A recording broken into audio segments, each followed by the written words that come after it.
আসসালামু আলাইকুম ওয়া রাহমাতুল্লাহ। তো অবশেষে আমাদের থেকে বিদায় নিতে যাচ্ছে 2025 সাল। যেহেতু আজকে 31শে ডিসেম্বর, আজকে বিদায় নিয়ে চলে যাচ্ছে 2025।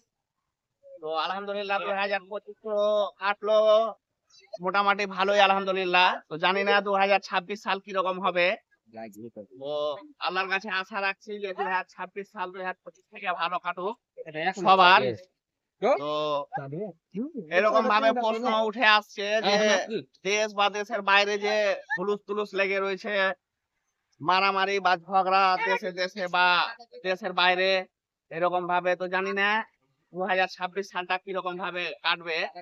তো আল্লাহর কাছে আমি দোয়া করি যাতে সবার দিন ভালো কাটুক 2026। আর বন্ধুদের কাছে অবশ্যই অনুরোধ রাখবো আমি যাতে 2025 যেরকম ভাবে অবহেলায় কাটিয়েছো সেরকম ভাবে যাতে 2026 সাল যাতে অবহেলায় না কাটে।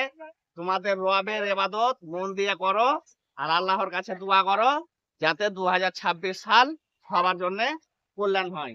আমি এই বলে আজকে আমি খতম করছি।